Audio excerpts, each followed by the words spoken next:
Okay, exam 3, fall 2011, number 8. We have a 200-pound cannon mounted on wheels, freely rolls level ground, 12-pound bowling ball shot at an angle of 30 degrees, speed of 108 feet per second. Determine amount of energy released in the explosion. Okay,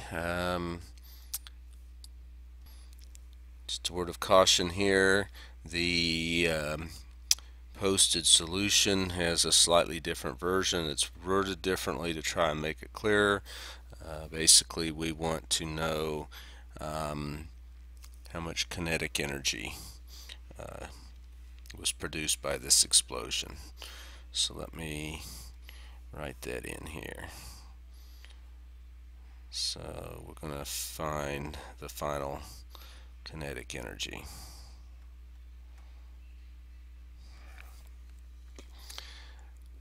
Okay, this was an interesting problem. Combines a couple different concepts here. We have an explosion.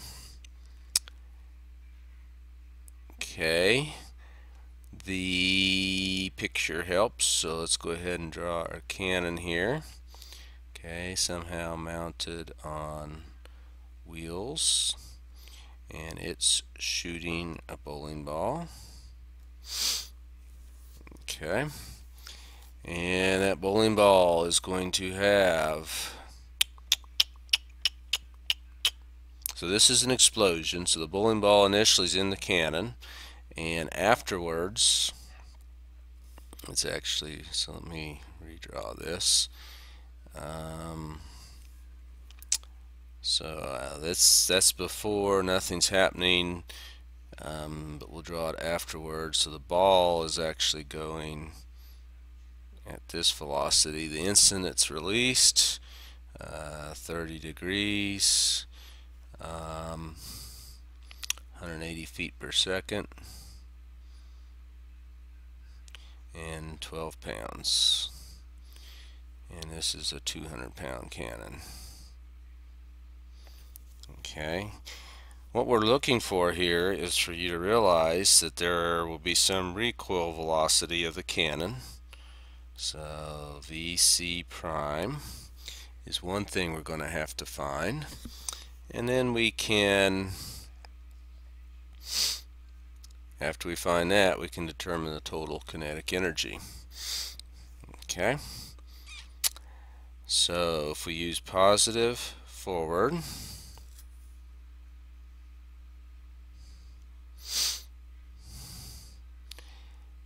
and look at conservation of momentum in the horizontal direction. So we'll call it X and Y here. So COM in the X direction.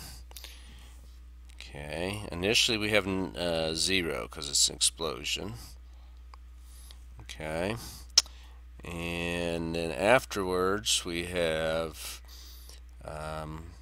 200 pounds over G times VC prime plus 180 pounds. Oops, that's not right. 12 pounds over G times the X velocity, which is 180 cosine 30 feet per second.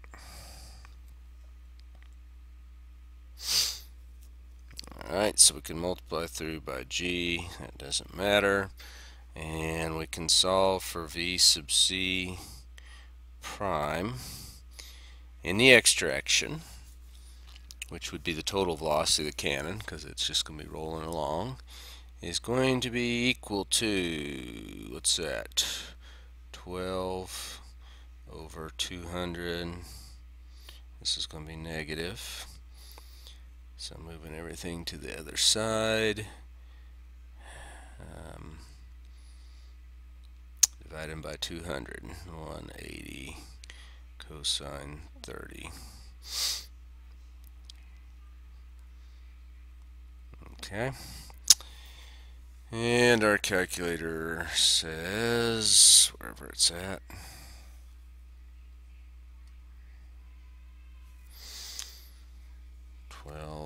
divided by 200 times 180 cosine 30. Looks like about a negative 9.35. Negative 9.35, and that's units of feet per second. Alright, so that's the velocity of the cannon after the collision, or explosion, sorry. And then the total energy is going to be equal to 1/2. Let's do it this way first. Kinetic energy of the cannon plus the kinetic energy of the ball.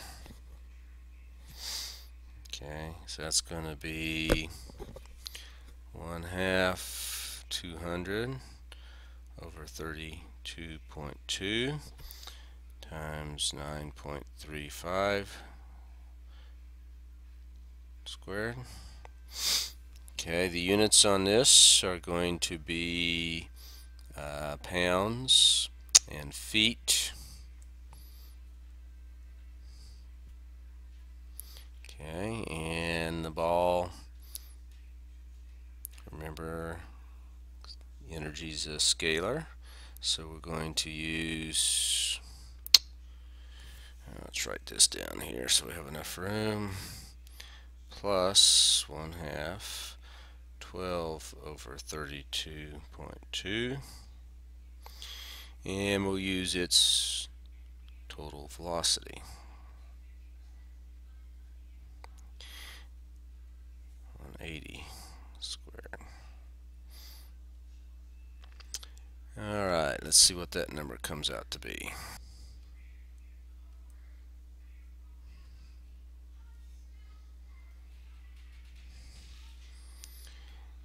Alright, so we'll make this one our VC, so we can use that number, and then we'll do 0.5 times 200 divided 32.2 times VC times VC plus 0.5 times 12 divided by 32.2 times 180 squared. 6308, or about 6,310.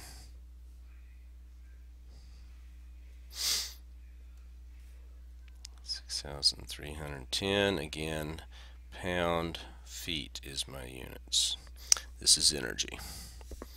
6310 pound feet. A little bit of a stretch of a problem, but conservation of momentum's vector, so we work the x direction right here to get the final velocity of the cannon.